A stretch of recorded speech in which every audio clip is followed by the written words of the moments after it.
This is Susan Gevirtz reading from Corona Heights as the Place and Coming Events, Collected Writings, the book. About the One for Asher Montandon. There are degrees of being alive, and sometimes I think the ones who are most alive are like searchlights at mall openings, the biggest, brightest targets if you were a bomber roaming the sky, or a gunner combing the streets of Los Angeles, which is how he was put out.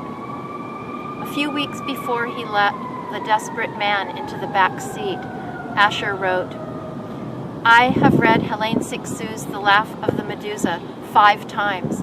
It is my favorite thing to read. I am indulging in it as one does a new favorite album, listening over and over, finding nuances, figuring out the lyrics. It nourishes me. Her bodies sing me their unheard of songs.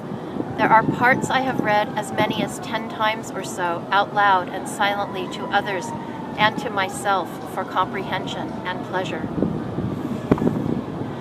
But we live in a time of one false move, and that act, letting a man in terror, being chased, dive into the back seat, was his. The fact that the pursuer took immediate revenge on the driver, on him, is all of our fact. Of what use was Cixous to him then? Why don't we teach in universities how to respond when someone points a gun at you? How to live in a city of hunger? When I was told in 2nd grade that 1 times 1 times 1 equals 1, I remember knowing it wasn't true. 1 doesn't stand for 1. Everyone is standing in for more. Every word broken off from a flock. It's the accident we all inhabit. The world, said Asher, racing into the future like the Titanic into the North Atlantic, and those who looked ahead saw both shipwreck and the wonders of time travel. Put unheard of songs over him.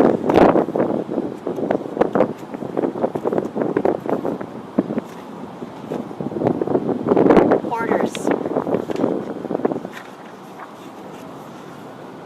Anyone watching the sky with the naked eye from Earth will notice that apart from the steadily moving sun and moon, there are 5 wandering stars, the 5 planets of antiquity.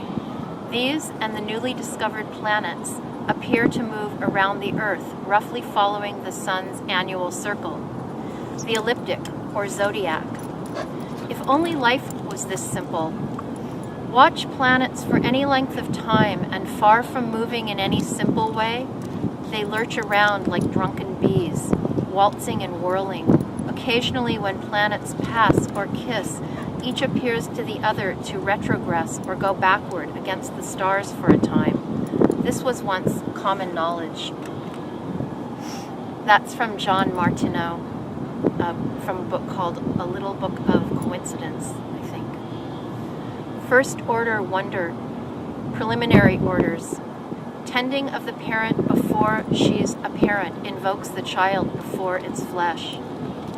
What would your life be like now without me? She says at 9 years old. The ability to frame the question is imagination, condition. The necessity, kindle bonfires and keep throwing things in. The baby gives the orders around here, and it's called listening. Over there it's called spoilage, and somewhere else it's called taxonomy. The child is a collection of terms. Conscription grotto, circumspection, meta-odos, ode of the method of wildfire, the anti-place, where you get possessed. Less than useless, you become 4 letters, hunger, ardor, water.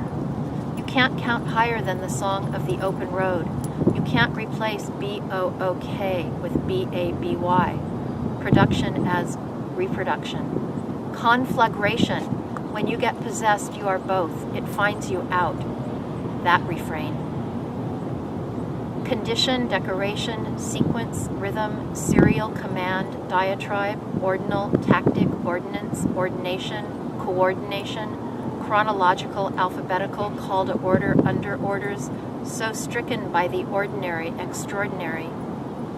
Each appears to the other to go backward, against common knowledge, coincident.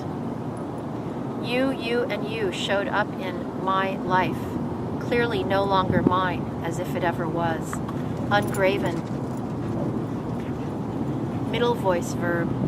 What you get done for yourself is not a checklist. Something more like a damned position of privilege, exile, debasement, to be the apostrophe, the one, the source of loathing, the one from which one turns away in aversion, abhorrence, the one comes from, unavoidable, our denotation, separation, the contrary, and its restoration. Venturing into the underbrush, atmosphere, fear and fear alike, axis of access, in excess of verb and explanation. Who is susceptible to explanation? If sound equals touch at a distance, bossed around, please.